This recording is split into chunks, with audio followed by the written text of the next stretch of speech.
Ibu, perkenalkan nama saya Fahriana Praviani dari mahasiswa Fakultas Pertanian Universitas Bresmara Surakarta. Dengan ini saya ingin memberi sedikit penyuluhan mengenai pola tanam jajar legowo. Sebelumnya saya ucapkan terima kasih kepada Ibu karena sudah meluangkan waktu untuk menerima kehadiran saya di kediaman Ibu ini. Nah, beberapa hari yang lalu saya melakukan survei di lahan sekitar sini ya. Nah, saya perhatikan petani di sini masih menggunakan pola tanam konvensional, dan saya sempat bertanya kepada petani yang ada di lahan. Nah, masalah apa sih yang sering menjadi kendala ketika melakukan proses penanaman padi ini? Nah, dia menjawab selama proses budidaya padi, masalah yang dihadapi yaitu masalah hama, serangan hama begitu. Sebenarnya hama itu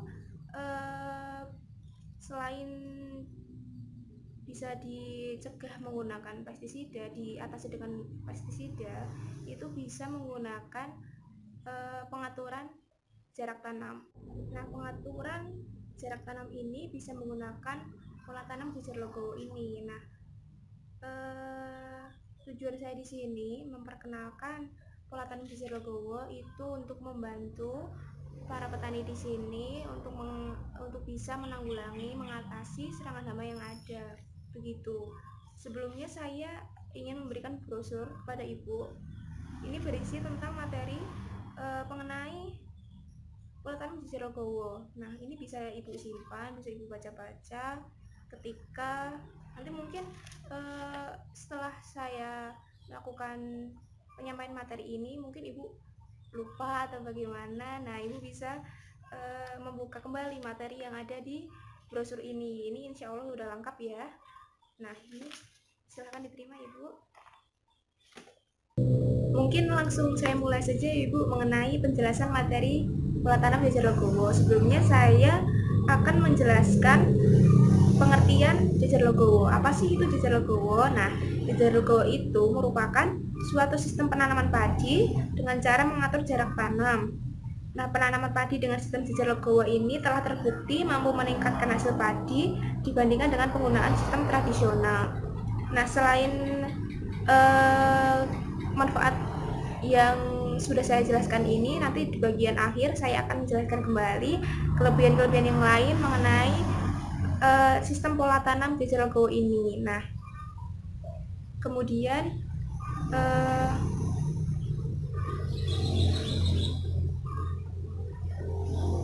mengenai prinsip dari sistem tanam jajar legowo itu adalah pemberian kondisi pada setiap barisan tanaman padi untuk mengalami pengaruh sebagai tanaman pinggir.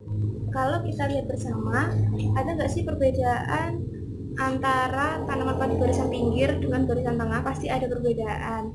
Nah, perbedaan itu bisa terlihat ketika padi sudah mulai menguning atau sudah mulai berbuah.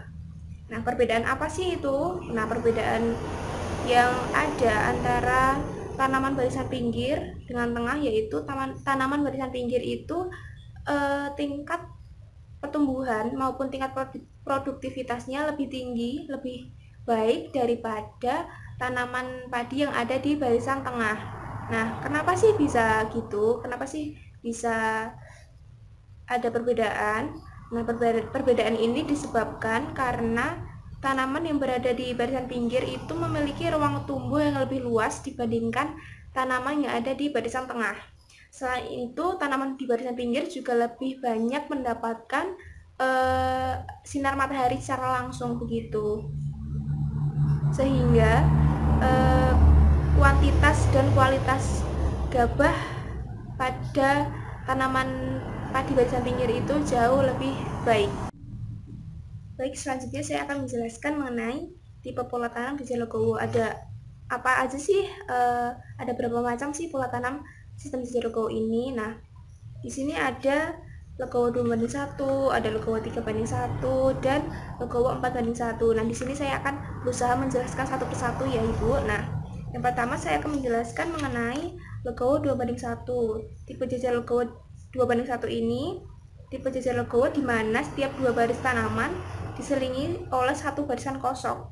Jarak tanam tipe legowo 2:1 adalah 20 cm, yang itu merupakan jarak antar barisan, kemudian kali 10 cm itu merupakan jarak antar tanaman atau barisan pinggir, kali 40 cm itu jarak barisan kosong.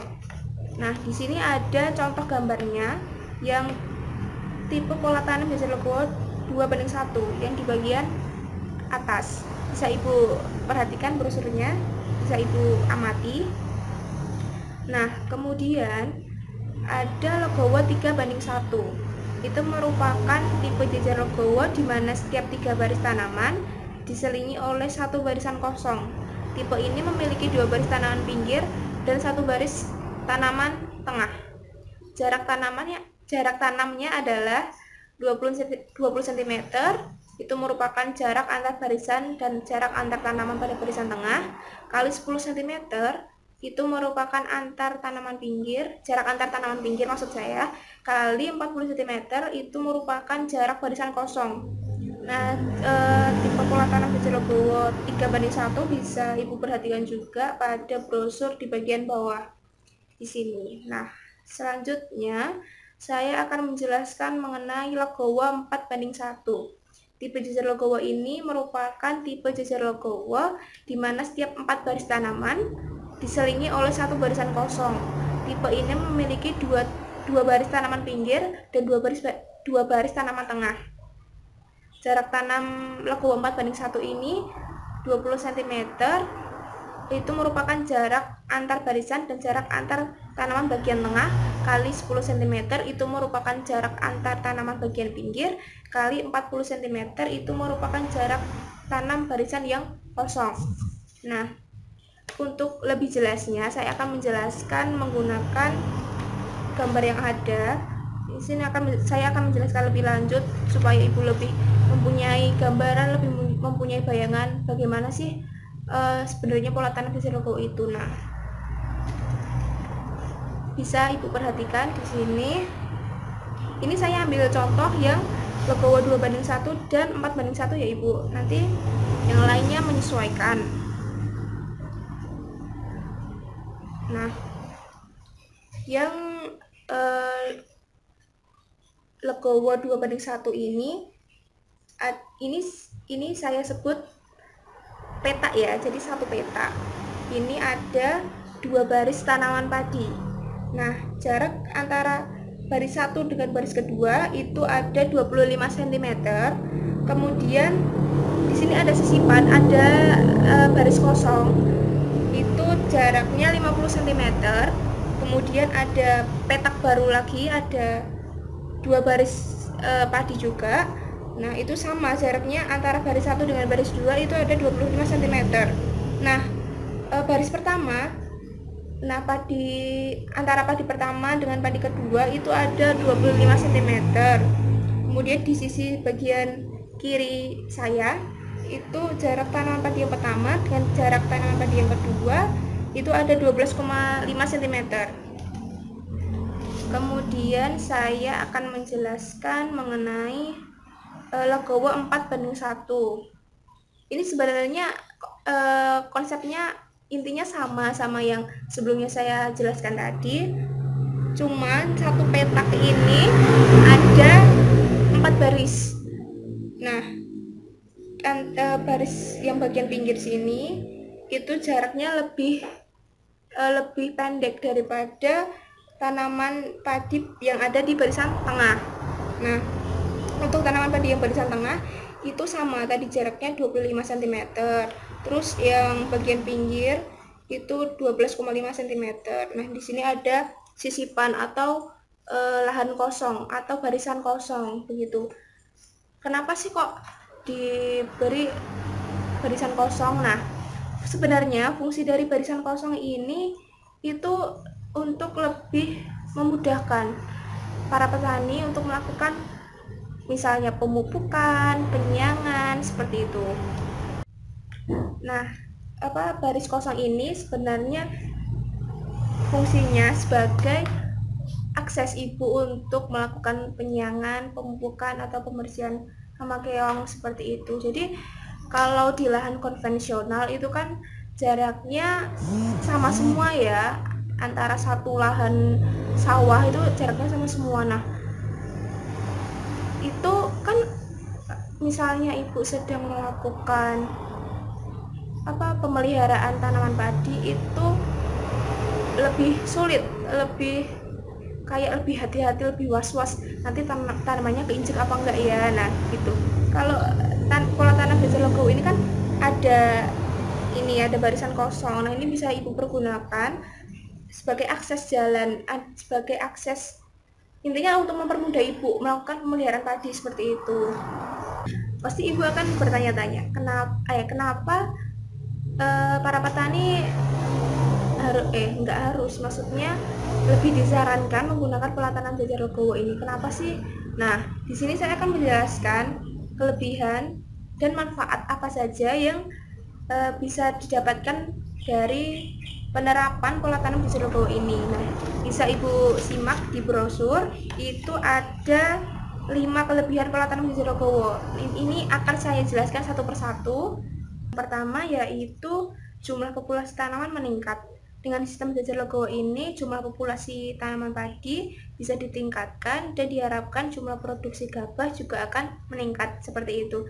Yang kedua yaitu memudahkan perawatan dan pemeliharaan. Seperti yang saya jelaskan sebelumnya ya Ibu. Nah, yang pada barisan kosong tadi bisa digunakan, bisa berfungsi, bisa bermanfaat untuk Ibu melakukan proses pemeliharaan padi. Nah, kemudian yang ketiga itu ada menekan serangan hama dan penyakit. Nah, dengan adanya barisan kosong pada lahan pertanaman, lingkungan relatif lebih terbuka sehingga beberapa hama, terutama tikus, itu tidak menyukai tempat tersebut karena tikus itu lebih cenderung suka tempat yang lebih gelap, lebih jarak tanamnya itu lebih pendek seperti itu. Sistem tanam jajar legowo juga dapat mengurangi kelembapan sehingga perkembangan penyakit bisa ditekan karena ini kan jarak tanamnya lebih lebar ya daripada jarak tanam yang konvensional. Nah itu kan otomatis dapat suplai sinar mataharinya lebih banyak, jadi tingkat kelembapannya lebih rendah begitu. Kemudian ada dapat menghemat biaya pemupukan. Nah, penerapan sistem jajar legowo ini diharapkan dapat menekan serta menghemat penggunaan pupuk karena pemupukan itu lebih terkonsentrasi, lebih terfokus pada tanaman yang ada dalam barisan itu. Nah, seperti itu. Kemudian yang terakhir itu bisa meningkatkan produksi dan kualitas gabah itu sendiri. Penerapan sistem jajar legowo ini memiliki jumlah tanaman pinggir yang lebih banyak seperti yang saya jelaskan yang pada bagian awal tadi ya Ibu. Nah, seperti kita ketahui bahwa tanaman pinggir memiliki kualitas pertumbuhan dan jumlah produksi yang lebih baik. Nah, tanaman yang berada pada barisan pinggir ini memiliki ruang tumbuh lebih leluasa serta mendapatkan intensitas cahaya matahari lebih banyak.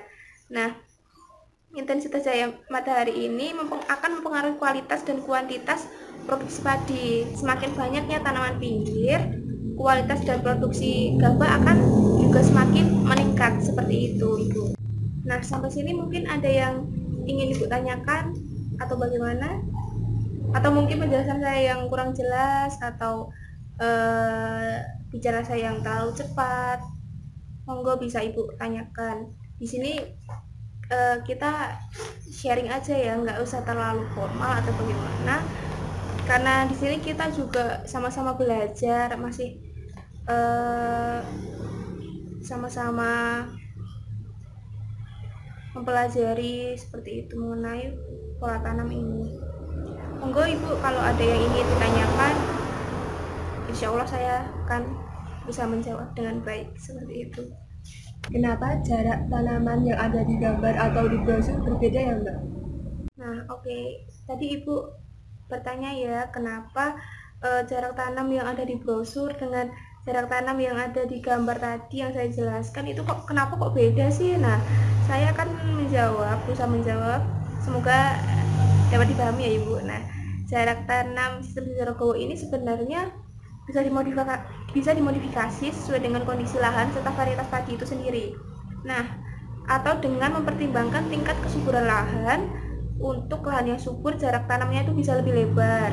Untuk jarak tanam yang untuk lahan yang kurang subur itu bisa lebih dikurangi, jadi jarak tanamnya sedikit lebih pendek gitu. Nah, jarak tanam ini juga disesuaikan dengan jenis atau varietas padi yang digunakan. Misalnya untuk tanaman padi yang memiliki tipe penampilannya lebat atau tinggi, jarak tanamnya bisa diperlebar. Begitu pula sebaliknya untuk varietas padi yang kurang lebat, jarak tanamnya bisa dikurangi seperti itu. Ada lagi Ibu yang ingin ditanyakan? Dipersilahkan. Pola tanam yang cocok untuk diterapkan apa ya, Mbak? Nah, saya akan menjawab pertanyaan dari Ibu mengenai tipe yang mana sih yang cocok digunakan untuk wilayah Andong ini. Tadi kan ada beberapa ya Ibu ya. Nah, pemilihan tipe pola tanam Desa Legowo ini mana sih yang lebih bagus, mana sih yang lebih cocok digunakan, itu sebenarnya menyesuaikan. Sebenarnya kembali lagi ke petani. Misalnya Ibu menginginkan kualitas gabah untuk kebutuhan benih itu disarankan menggunakan tipe Legowo 2:1. Sedangkan untuk meningkatkan jumlah produksi gabah, Ibu bisa menggunakan 4:1. Jadi tergantung masing-masing individu tujuannya apa, seperti itu. Baik, apabila dirasa tidak ada pertanyaan lagi yang ingin Ibu sampaikan, saya akan menyimpulkan mengenai materi yang saya sampaikan hari ini mengenai pola tanam Desa Legowo. Nah, pola tanam Desa Legowo itu suatu sistem penanaman padi dengan cara mengatur jarak tanam. Ada jarak tanam 2:1, ada 3:1, ada 4:1. Nah, jarak tanam itu bisa menyesuaikan kondisi lahan, varietas padi, seperti itu. Kemudian ada juga manfaat kelebihannya tadi sudah saya jelaskan ya. Saya ulangi lagi. Yang pertama, jumlah populasi tanaman meningkat. Yang kedua, memudahkan perawatan dan pemeliharaan. Yang ketiga, menekan serangan hama dan penyakit. Yang keempat, menghemat biaya pemupukan. Dan yang terakhir, meningkatkan produksi dan kualitas gabah sehingga sehingga pola tanam Desa Legowo ini bisa menjadi alternatif selain menggunakan pestisida untuk memberantas hama dan penyakit, seperti itu.